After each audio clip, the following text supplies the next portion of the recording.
The broadcast is now starting. All attendees are in listen-only mode.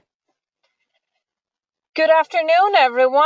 It's Toronto time, so it's afternoon here. I'm the host and co-chair of the webinar today. My name is Karen Mann, and I have with me my co-chair, Sadita Hassi.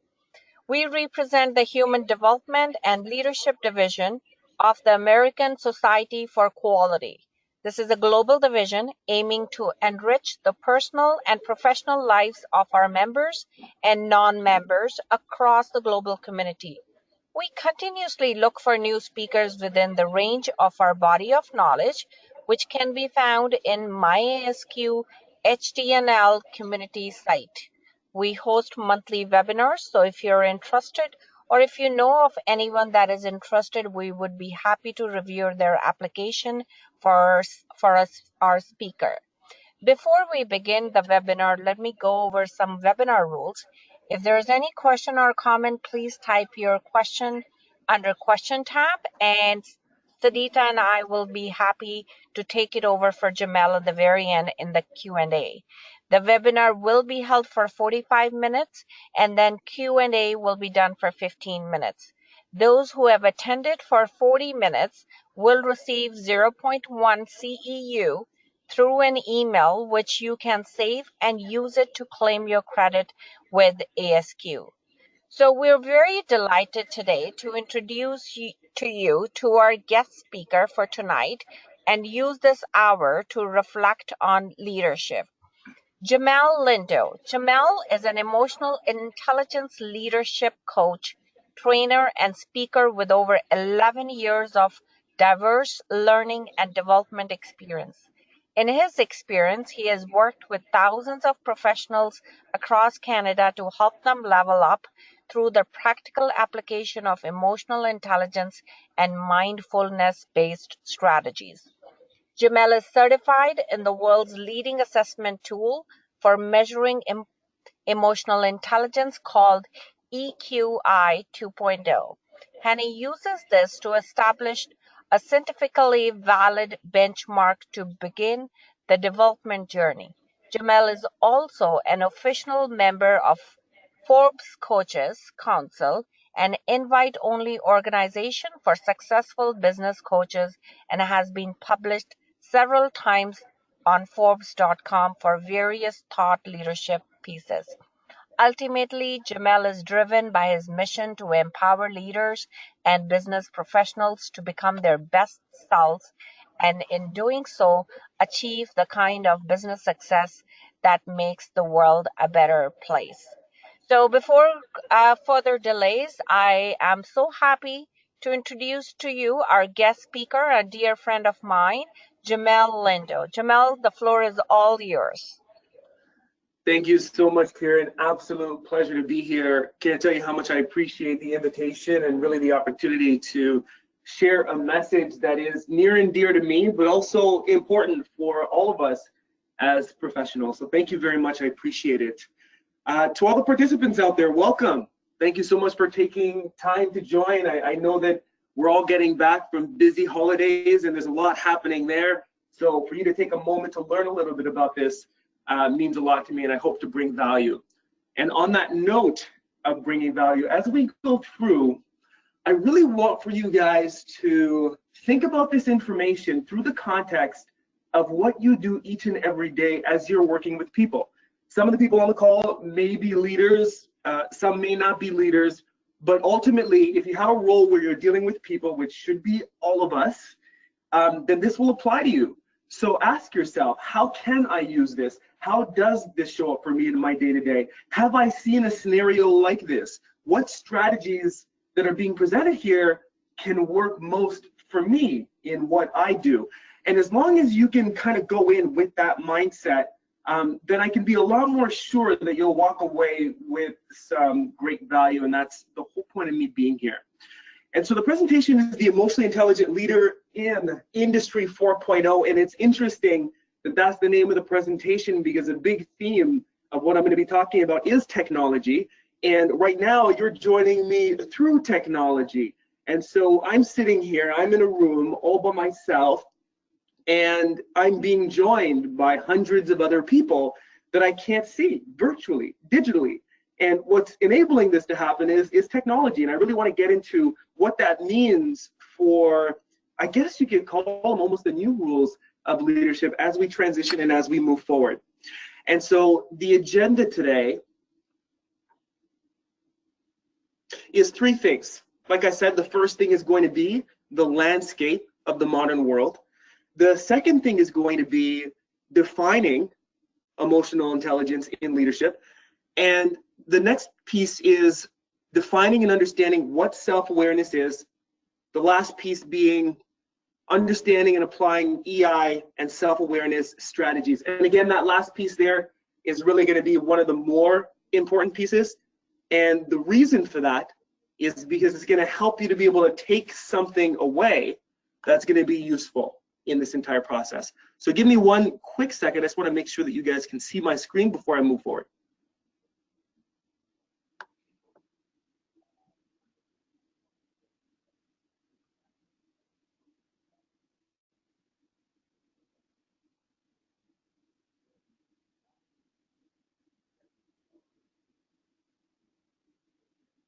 And so, Dita, if I could just get you to confirm with me when you can see my screen. If you go full screen now, we can see. Okay. Are you able to see my screen now? Yep. Thank you. Okay, fantastic. So let me run that by you. I thought it's a joke you're making to kind of make us a bit emotionally involved. So I was about worried there for a second. You know, what's interesting about that is there is an emotional intelligence piece to that. And so yeah, that's why I thought that he's doing it intentionally, so I'm not saying anything. 100%. So for those who don't know, we hop on the line 15 minutes before to test the technology to make sure that everything works.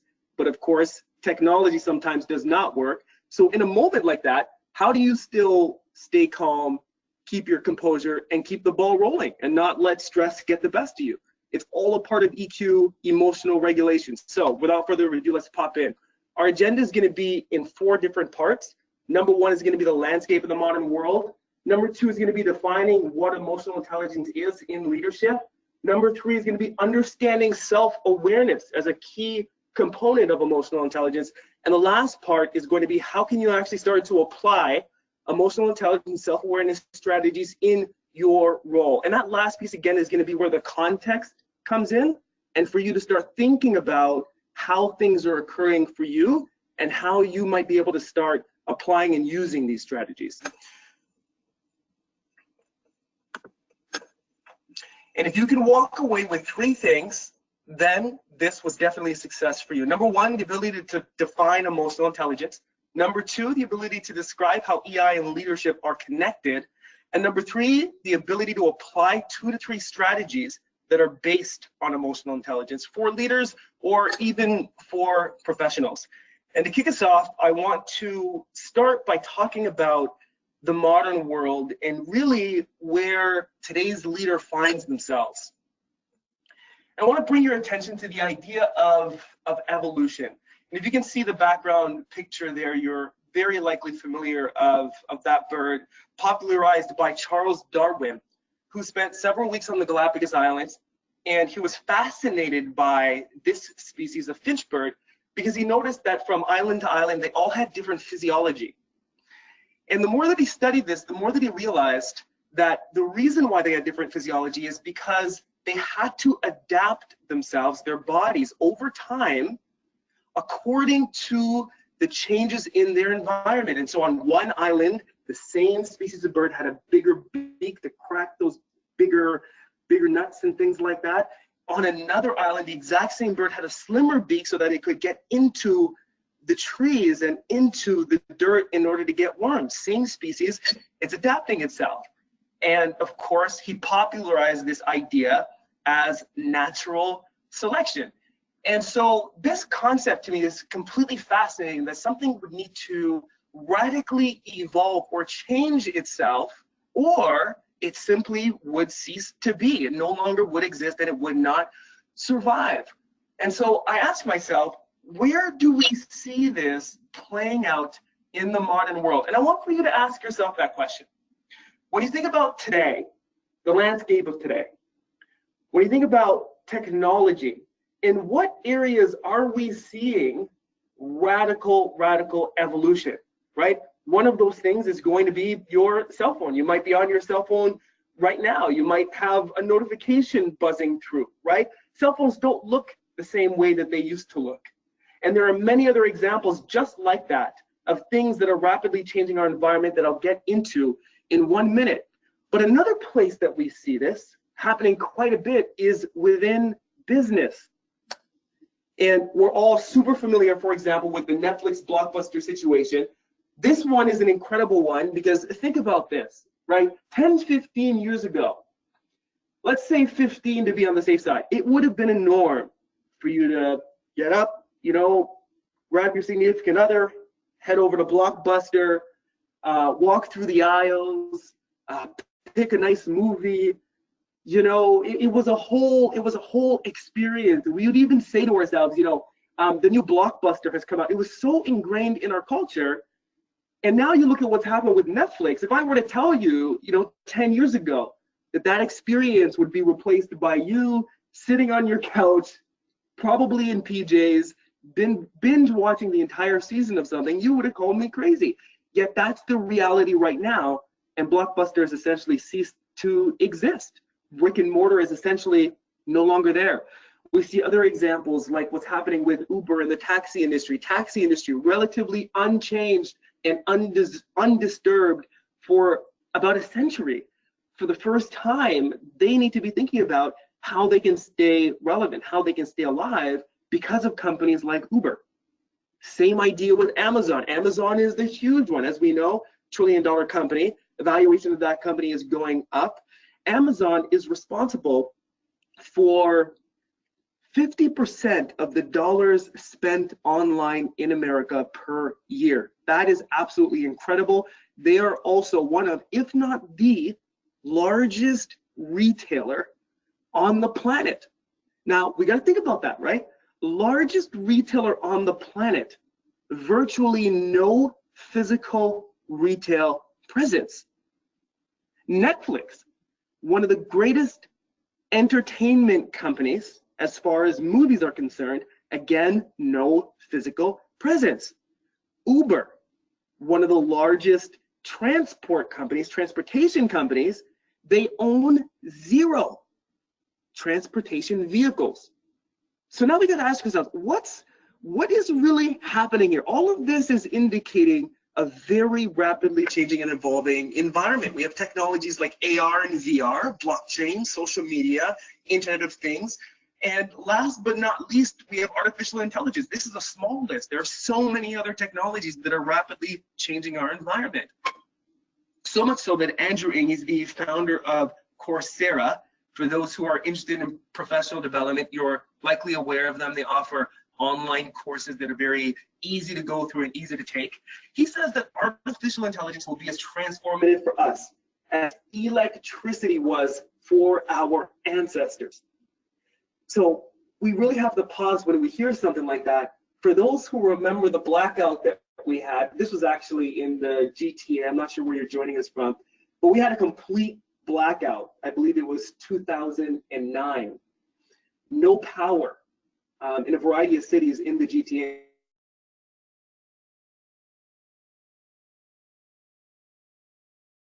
Just how transformative electricity is for us.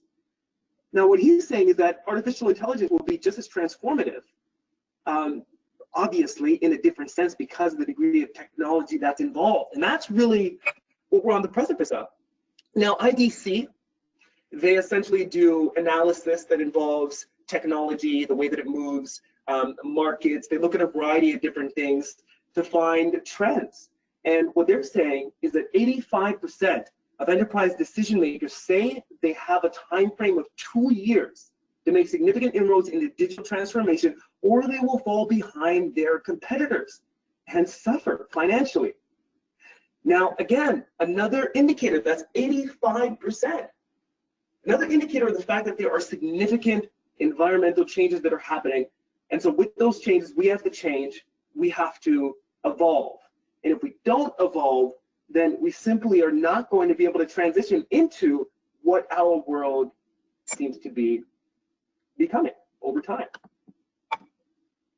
And so all of this is really building into a new environment called Industry 4.0. And this refers to a new phase in the Industrial Revolution that focuses heavily on interconnectivity, automation, machine learning, and real-time data.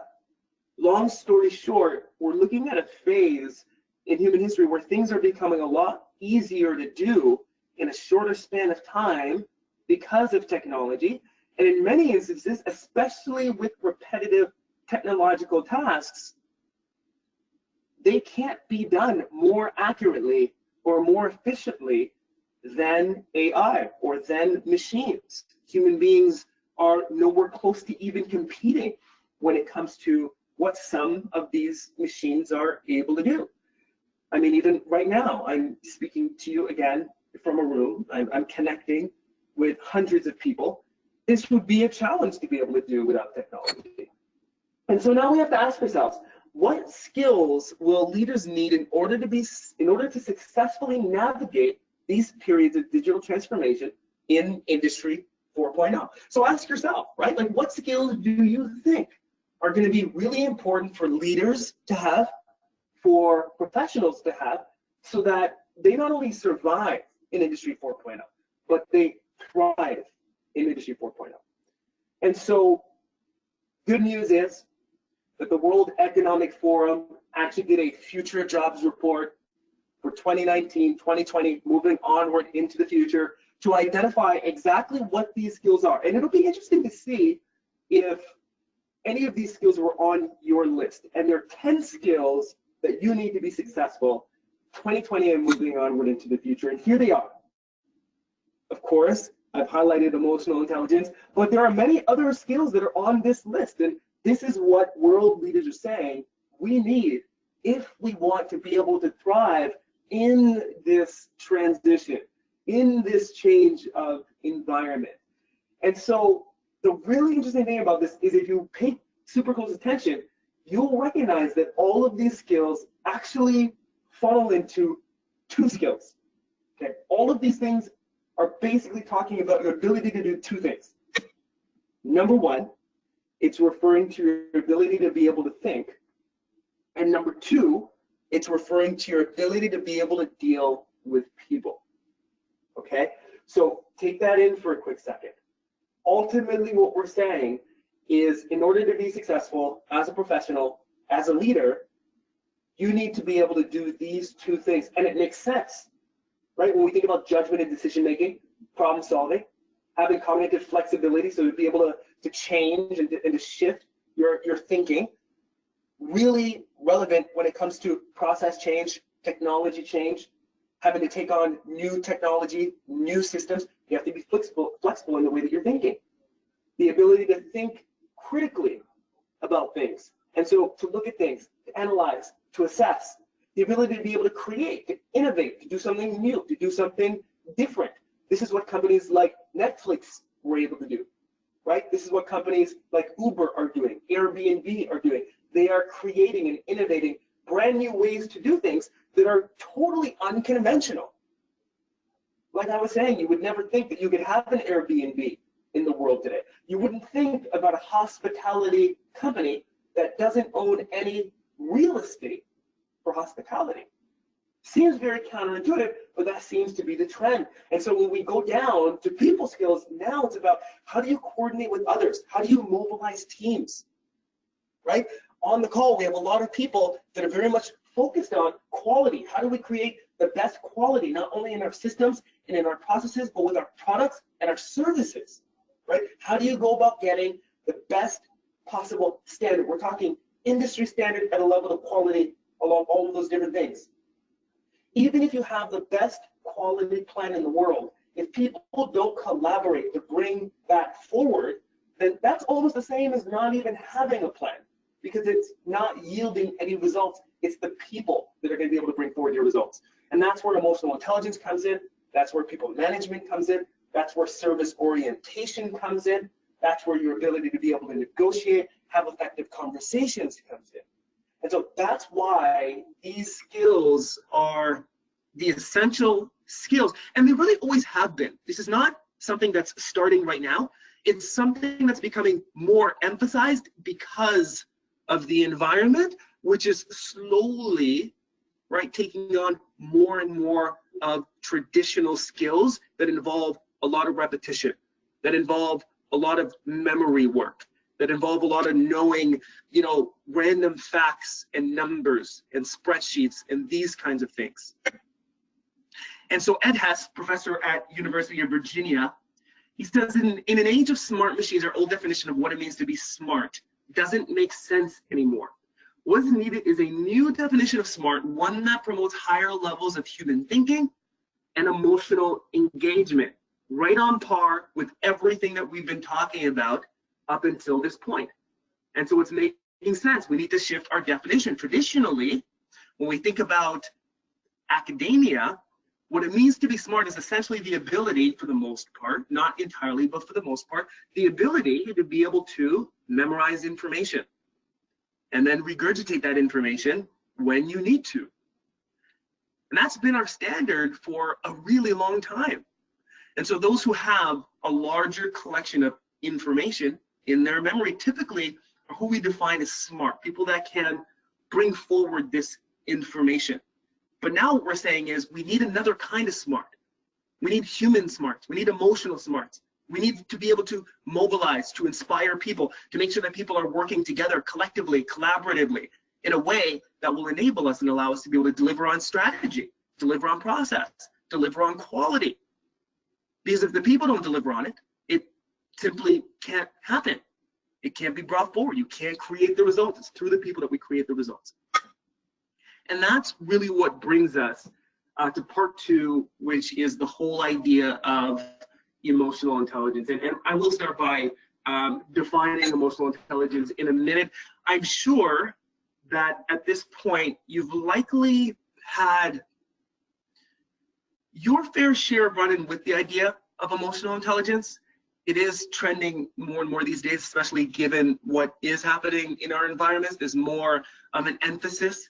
There seems to be a transition from old style, antiquated leadership, which is more about being a manager, more about being directive, simply about saying what needs to be done, in some cases motivating and creating action by fear, even in some cases. And we're seeing a transition to a more human-centric leadership approach, which doesn't mean, and there is a misconception here, which doesn't mean that there isn't accountability, which doesn't mean that there are not numbers, that there are not results. What it does mean is that there's a consideration for the person who's delivering on those results as a human. There's a desire to connect with, a desire to understand what their perspectives are, a desire to see what drives, what motivates them, to lean into the things that drive, motivate, and excite them, and to work collaboratively so that people are feeling better about what they do. And when people are feeling better about what they do, they tend to perform a whole lot better. And you don't have to look at the numbers for that. I'll show you the numbers, but really and truly, you don't need to look any further than your own personal experience, right? Think about how you perform when you're overwhelmed, when you're stressed, when your leader is barking at you, when things aren't going well, when an environment is toxic. Think about your performance in those scenarios and situations. And then contrast that with moments where you're in flow with your peers, where you can collaborate, where there's a sense of trust, where people are out for your best interest, where you know that your leader wants to see you develop and grow and thrive and is helping to drive you and motivate you in the areas that they know drive and motivate you. How do you perform in those moments when you're feeling good, when it's the right people? It's night and day difference. And so this is a natural progression that we have to go through. In the same way that technology advances, the way that we interact with one another, the way that we lead needs to also advance and evolve. And that's what we're looking at here with emotional intelligence, or at least what I should say is a stronger emphasis on emotional intelligence. And so let's get to an official definition. Officially, emotional intelligence, or EI, if you see that anywhere throughout this presentation or anywhere in general, it's just short for emotional intelligence. It refers to your ability to use and manage emotions purposefully, yours and others. So we got to think about that for a minute. And again, it's a lot more than just this. I'm going to get into it in a little bit more detail. But essentially, it's about, how aware are you of the things that you're feeling at any given moment? And how that's connected to what you're thinking, and how all that's connected to what you're doing, your behaviors, which is obviously connected to what you're getting, your results. We're going to explore all of that in a minute.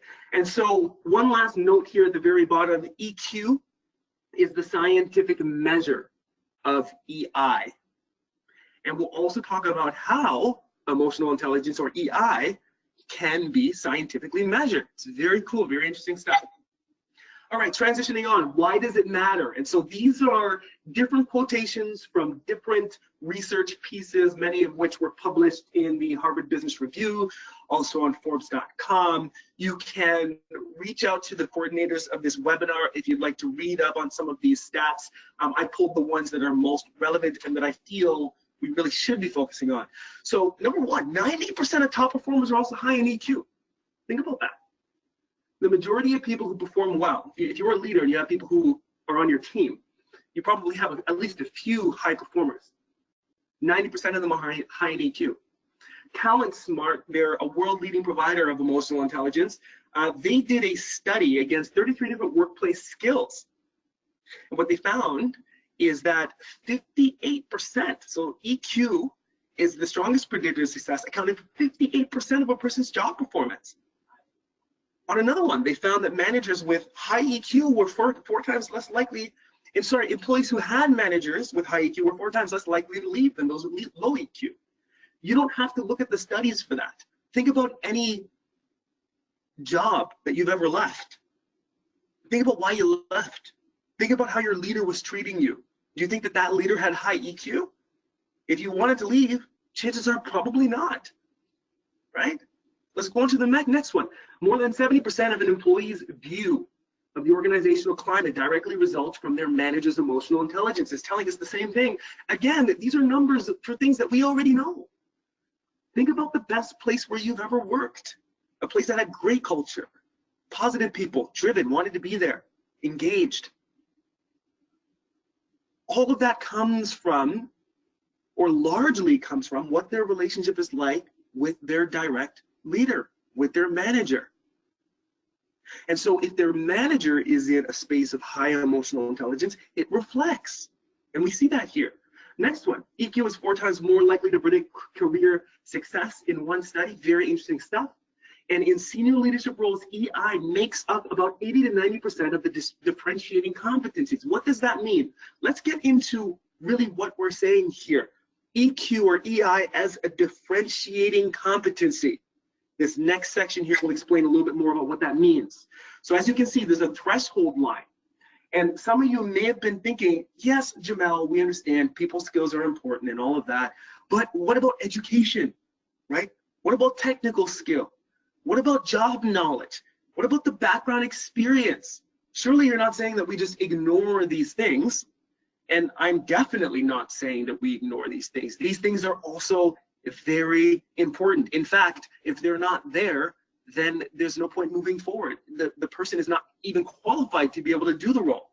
And so in that way, things like IQ and education and job knowledge, these are threshold skills, entry skills. These just get your foot in the door, right? But once you can do the role, once you can do the job, what makes you any different from the next person, or the next person, or the next person, or the next person? Think about your role. If you're a part of a team that's responsible for the same task, chances are that you and your peers can all technically do the same thing. You can navigate the same transactions, process the same transactions, all of that kind of, utilize the same resources. But what then begins to make you different from the next person? What differentiates you is your EQ, your people skills, your flexibility, your resilience. What happens when, crap hits the fan? Things aren't going well. What happens when the unexpected happens? And suddenly you have to adapt, you have to change, you have to be flexible. How do you manage through times of difficulty and stress? Because I'll tell you this, if in those times you're so stressed that you can't do what you need to do, then what does it matter what your IQ, education, technical skill, job knowledge is at that point?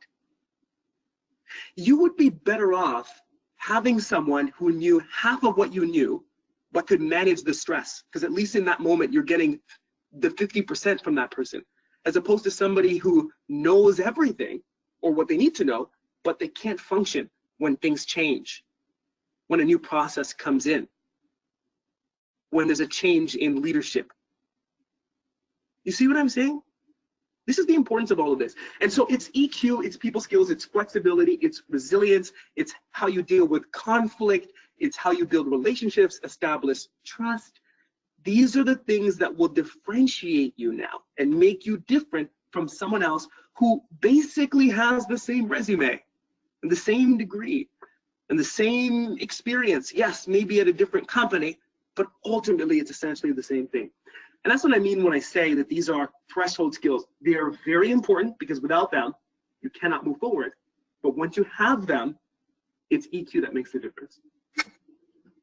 And so what a lot of people one comment here, and we do have about 10 more minutes, but it is a very good point that you raise, and maybe will come up in the questions as well, because when we think of education and EQ as well, as you're mentioning, it does look like they're separate, but in my view and our experience as well, they do need to be connected, because how is education supporting the building of these skills? Are companies hiring? What are they requesting and things like that? But just wanted to point this out. We do have, it's a great topic. We do have 10 more minutes, so feel free to continue sharing your great ideas here. Fantastic, thank you so much. So one thing that I want to make sure that we get to is the case studies and the strategies. So I'm going to go through the next little part a little bit faster. Right here, what we're looking at is a list of different skills. A lot of people don't know that EQ is an umbrella term that refers to many skills that all tie into your emotionality. So it's not just one thing. For example, a lot of people don't know assertiveness is a part of EQ, right? And so how do we measure it? Very simple. There's a tool called EQI 2.0. It was developed by MHS, a world leader in psychometric tools. It has 30 years of research behind it. And essentially, this tool allows you to assess where your skills are across 15 different skill sets or competencies. And so the 5 areas are self-perception, self-expression, interpersonal, decision-making, and stress management. And each of those has 3 different competencies or emotional intelligence skills within them. For example, stress management has flexibility, stress tolerance, and optimism. And so we could be high and low in any of these categories. The important thing is not to look at whether you're high or low in something. You want to look at more the combination of EQ skills, high and low, and balance them out based on what it is you want to accomplish. And that's why I have an image here of a sounding board like what you see in the studio. You want to basically find the right combination for what you're looking to accomplish. Because if the task is different, you need a different combination of EQ in order to be able to accomplish that task. And the key thing is to see contextually how all of this stuff matters and how it shows up. And so what I'm going to do is I'm going to run you through a case study to give you some idea of context as to how all of this comes together. And then we're going to do 2 case studies after that, where I'm going to give you an opportunity to give it a shot.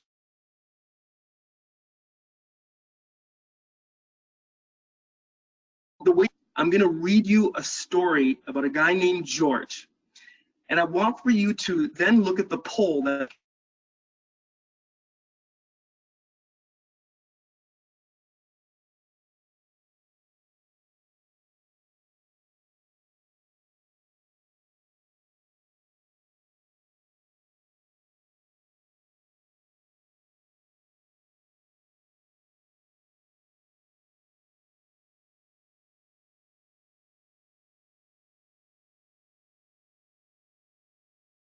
Jamelle?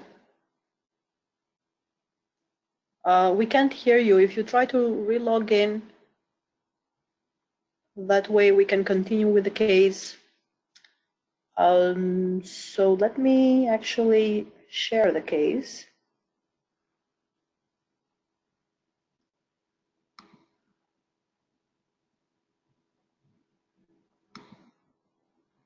Kieran, would you like to share your screen? Otherwise, I'll share mine.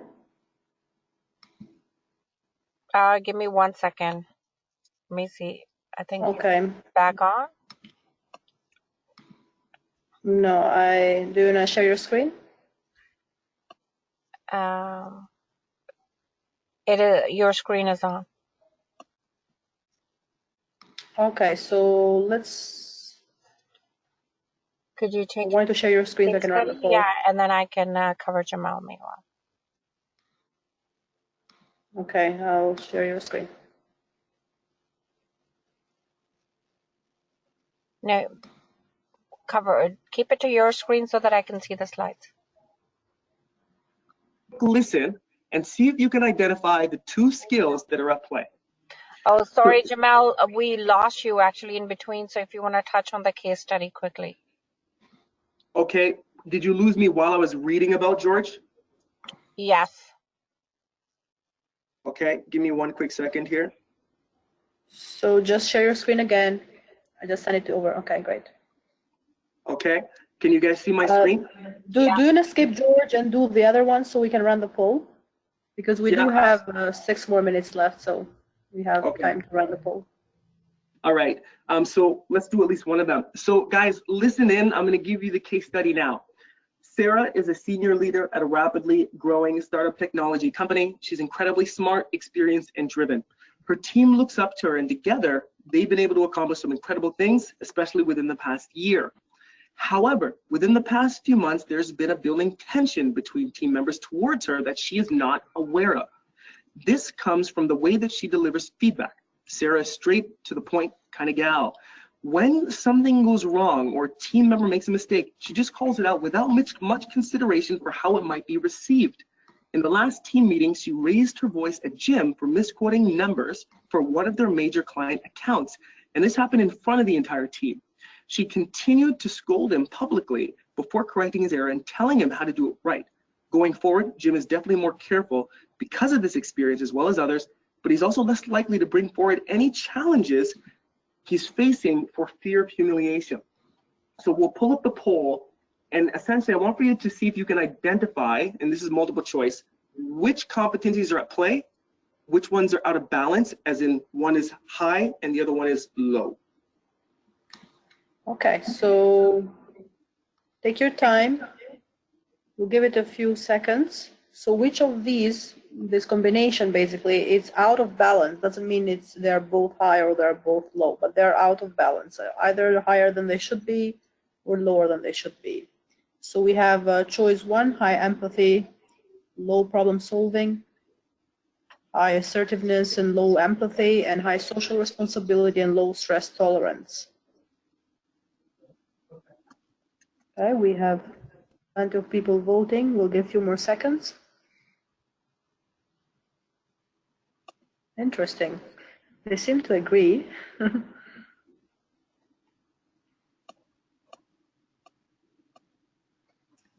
Okay, so we're at 70% almost who are voting. Let's close this. Seems like we have some sort of balancing response as well. And we'll share. So we have as first choice, 87% believe it's high assertiveness and low empathy, 9% high social responsibility, low stress tolerance, and 4% high empathy and low problem solving. Yeah, so you guys are exactly right. So this is high assertiveness and it is low empathy. Now keep in mind, none of these skills are good or bad in and of themselves. They're useful for different reasons. It's just about knowing when to use what and in what balance. So we do have 3 minutes left. So what I'm actually going to do to make sure that we get enough value out of the remainder of the time is I'm going to go straight to the strategies. The only thing that is missing here is the self-awareness piece. And that piece is something that really you need to take away and work on your own in any case. So I do want to make sure that I leave you with some key strategies that you guys can start using right away. The first and most important one is going to be growing your self-awareness, because it's the gateway into all of the other EQ skills. And you do that by soliciting feedback through psychometrics like the one that I just shared, by having open conversations, engaging in regular reflection daily. So ask yourself, what are you thinking in this moment, feeling in this moment, doing in this moment, and why? The more that you can reflect internally is the more that you will grow your self-awareness. The next thing to keep in mind is just regulating stress. So being able to identify, what's triggering me, what's getting me to a place where I'm emotional, what are some of the things that are throwing me off my game throughout the day, why is that happening, right? Another simple thing to do is to, empty your stress buckets every now and again. Schedule intentional moments where you can do that. Another thing that you can do is get space scheduled in between your meetings. So much of us are running back to back. It's meeting to meeting to meeting to meeting to meeting to meeting. There's no time for space. So schedule that space, block it out so that you have moments to reflect throughout your day. Not too much though. You don't want to be blocking out like 8 hours a day. That might be a problem. The next one, proactively manage tasks, right? So get tasks out of your head and onto an external system so that you don't have to be thinking about them and obsessing over them. It'll help you to be able to think more and to be more self-reflective. Then the second thing is how you can identify leadership challenges. First thing that you can do is do a culture diagnosis. So again, you can use psychometrics, you can do roundtables, but you want to get a feel for what's happening out there with your people. And you want to be on the lookout for red flags. What are red flags? Things like high turnover, low morale, high conflict, low performance, high absenteeism or stress, low creativity, right? A little note could be that some people are not taking vacation. Could be a sign that people are overwhelmed, that they're burnt out, that they're not managing themselves effectively. And the last thing is strategies for enhancing the EI of your leaders. So again, it's the EQ assessment that we talked about. It's delivering training to help give people the tools and strategies to be able to do this. And the last thing is to implement one-on-one coaching to supplement that training so that you get long-term growth and long-term development. And so those are the main pieces that I want for us to think about. In the end, this is what's going to help us to level up and evolve as leaders to remain competitive and relevant as technology and as the environment begins to shift and begins to change. So we're at 2:45 now. I have my contact information on the screen if you'd like to reach out, and I'd like to open it up to questions for you guys. Thank you, Jamelle. This is Dita here. So we're being sharp on time because we wanted to allow the audience to have their buy-in or questions or comments that they have, because this is for them, and we want to make sure that they get heard.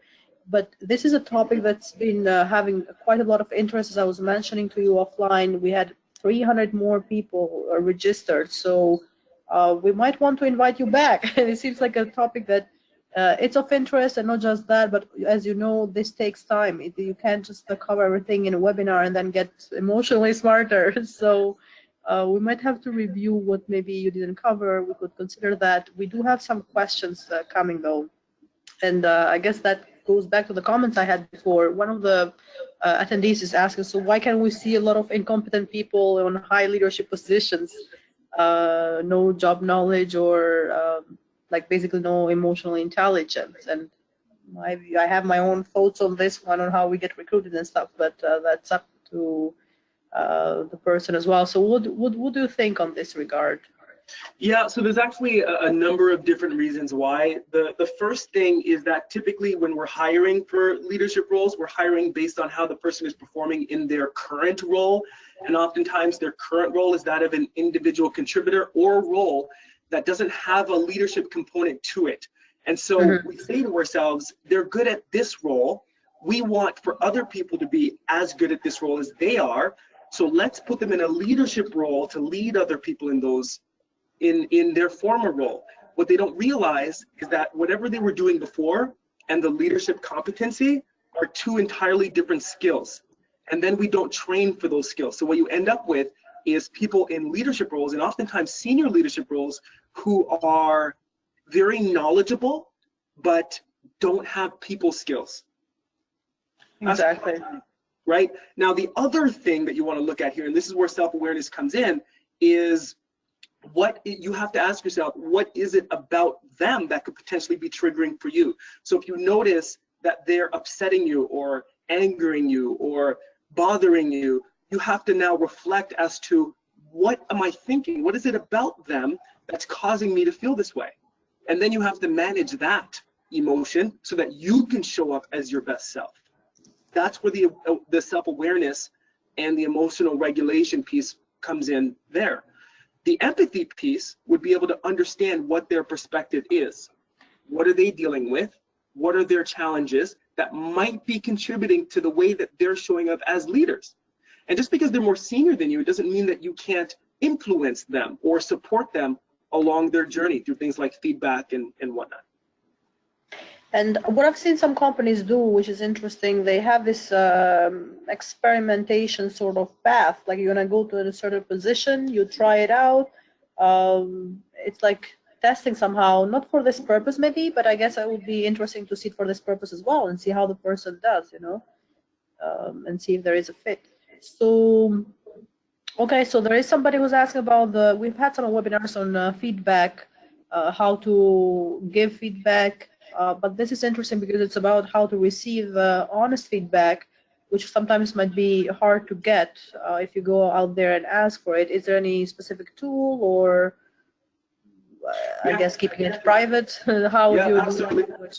Absolutely. So the EQI 2.0 is completely anonymous. You can solicit 360 feedback. It has a 360 version, which allows you to get feedback from peers, direct reports, from your leader, and then you can collect it all, take a look at it, and read it. If you're not using psychometrics, then it's going to be important in how you set the stage.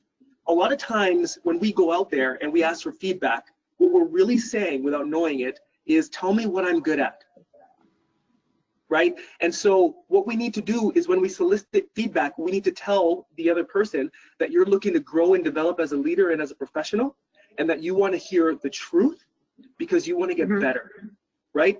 And when you put it across in that way and you help them to understand that if they can give you the truth as to how you're showing up right now, it will help you to improve, and that's what you're looking for, then people tend to be much more open and much more honest, and you get real feedback. And that's if you're doing it face to face. Exactly. Like you have to prepare people on what you're looking for as well. So any specific readings you recommend? Except the book by Emotional Intelligence 2.0? Yeah, I mean, for those who are interested, I recommend getting started with Daniel Goleman, Emotional Intelligence. He's essentially the person who has popularized the idea and brought it into the mainstream of leadership development. He has a book literally called Emotional Intelligence. That is a great place to start. If you're just looking for some simple articles, some quick reads, I have a few on my website, which is on the screen there, jamellelindo.com. They're Forbes articles, and they'll tell you things like, you know, what to expect if you're engaging in the emotional intelligence journey. They'll tell you things like, you know, 3 myths around leadership and empathy. A lot of people are talking about empathy, but we need to really take a look at what that means.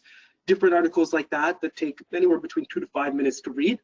And then if you do a search for emotional intelligence on HBR or Forbes, you'll find some really interesting tidbit information to introduce you to the idea and potentially inspire you to do more. And yeah, and I've had a reading a little bit on emotional intelligence. It's a bit more complex than just a simple read for the Daniel Goleman book as well. So just prepare for that. And if you like to go in that much detail and understanding, that's a great book to start with as well. But if you want something simpler, I do agree with Jamelle. Maybe start with some articles. The website is there, so feel free to share and read through it. Absolutely, and there's something important that I have to mention about that. It's important for us to understand that you will never learn emotional intelligence from a webinar by Jamelle Lindo or by Daniel Goleman, or even by reading. Emotional intelligence is not something that you can read and learn. You have to actually go out there and practice and step into your discomfort zone and do something different. You have to try, you have to fail, you have to go back and try again, because we're talking about behavioral change. That's what EQ is. So it's not a sprint, it's a marathon. Any content that you find online, things like this webinar, open up your appetite to the idea. But if you're serious about developing it, you have to go out there on the field, right? Like starting right now. So your next conversation that you have, you should be thinking about, how is this situation occurring to this person right now, right? What are my intentions going into this conversation? Are they the right intentions? That's self-awareness. The first part was empathy. And you have to do that consistently over an extended period of time. The good news is that EQ, unlike IQ, it can be developed. It can grow. IQ stays the same for the majority of your life, except for around the end. It tapers off a little bit. I don't know what's up with that. But EQ can go up, but it can also go down, so you got to be careful. And we mentioned this offline as well. I'm glad you pointed it out that it's not a fixed figure there. So, and the fact that people are here and there was so much interest on this webinar, it does make me think that the awareness part is there, because people who are here are the ones who actually are aware, because the issue is with people who are not even aware of it, and that's even harder. And sometimes we as leaders try to push people into making them aware, but then we go back to the saying, you can only change yourself, you can't change others. It becomes this complicated thing and concept to deal with. But if we have some people here who are already willing or to some level aware, the next step in as you said, is to go out there and then and see and do some sort of evaluation. They're asking for the specific tools to do this self-evaluation of weakness and in this regard. But I think you mentioned the psychometric test there and 360 as well. Anything else that would you like to point out there? As a second step from here, basically. Yeah, the best thing to do is to be able to have someone support you along the journey, somebody who has the experience, if you really want to get started. For those who are serious, like I said, the EQI is the best thing because it gives you an opening into self-awareness, which is the most important thing. One of the slides that we didn't get a chance to cover today, but is very key, is the fact that they've done studies on self-awareness, and what they find is that the majority of people identify as being self-aware. But when you actually take a look at the numbers, only 10 to 15% of those people actually are. And the reason for that is because self-awareness is actually it's comprised of two things. Number one, it's how you see yourself, but then it's also how aware you are of how other people see you. And the second part is where most people fall short, because I can say, yeah, I'm the most empathetic person in the world. But then when we look at the feedback, well, why is it that nobody around you experiences you as being empathetic? Exactly. And that's where it becomes challenging, right? So I think the awareness around the topic is there, but there's a lot of work that we can all do to begin to develop our own self-awareness, and that's an ability to be able to perceive what we're experiencing at any given moment. So, and here comes my own personal question, which always drives me a little bit crazy when I see that there is so, I mean, I'm glad there is so many coaches and people that are supporting companies to develop their people, and especially when people reach the manager and above level, it does bother me that people get there and don't have the basic emotional intelligence skills that somebody should have when they're dealing with people. So when I try to find the reason, I always go back to education. And I think, and that's my perception, personal, and I don't know what you think about it, but I would like to hear it. I think there is something wrong in our educational system to begin with that doesn't build people, but build somehow skills or whatever silos topics they are oriented to. Is that something more level than just having a coach go to a company, and but a more system perspective? What would you recommend? Yeah, so the long-term game plan is to implement emotional I don't want to take your job away, you know, the one that's the job, but I want a better world, so. Honestly, like, my job is about making a better world. So when I'm out of business, that's a good thing. But for right now, I'm nowhere near being out of business, right? So the long-term solution And the solution that we really need to focus on, and this is collectively, this is bigger than just organizations, is being able to deploy emotional intelligence, self-awareness, emotional empowerment, mindfulness, mindset, education, training and strategies at the earliest levels. I'm talking about that as we're learning how to read, as we're learning how to write, as we're learning about numbers and how to add, we're learning about emotions. We're learning about managing stress. We're learning about self-esteem. We're learning about how to be our best selves. And so by the time that we become age 18, right, we are emotionally empowered individuals because we've been steeped in a culture that has created a direction and a path for us to become that way. What we're seeing today in society is the result of the complete negligence of this, right? Things like burnout, now an official diagnosis medically. This happened in May of this year. You know, the amount of depression that we're seeing out there, there are very few people that are able to manage themselves emotionally, mentally. And it's because we haven't made this a big enough conversation. So what we can do here on the phone is we can make it a bigger conversation by talking about these things. Starting the journey ourselves is the most important thing. So being an example, being a leader, reading the books, sharing them, and becoming ourselves emotionally and mentally empowered people. That's the best way that you can contribute to this entire thing. And I did have the suspension that you do have this bigger goal than just going out there and telling them recipes. So I'm glad you kind of wrapped up very well. And to this though, I'm noticing one of the first comments we had, which I kind of skipped because it didn't feel like a question. It was kind of more a statement, and I wanted to leave it for the end. But it's a perfect matching with what you just said. So I'll read it as I got it. I can't pronounce the name, so I'm sorry about that. It's saying, in order to attain the sustainable living goal, the bioeconomy, which is all about how the path from an oil-based to a bio-based economy can look like, will bring many changes globally to the political, economic, and social aspects of governance. Leaders with high emotional intelligence are required to drive these changes. Thank you, Janelle and the organizer. So I think this is a beautiful comment. It's a great closure. So we really thank you, Jamelle, for being here. As I said, it was a quite interesting topic, and we might need to come back. So we'll check into that, and if you have time for that. But I do want to point out, because many people asked, are we going to share this webinar? This will be posted. So today's presentation will be actually recorded, and we will be posting it this week in our YouTube channel, as well as the presentation itself will be posted under my ASQ community page. Our next webinar is already starting. To register, you can go on my ASQ. February 12th, we'll have Michael Gutka talking about energizing participant involvement when facilitating process improvement. So that's actually where we could use some of the emotional intelligence tips here. So thank you, Jamelle, again, for being here. We do have 1-minute survey.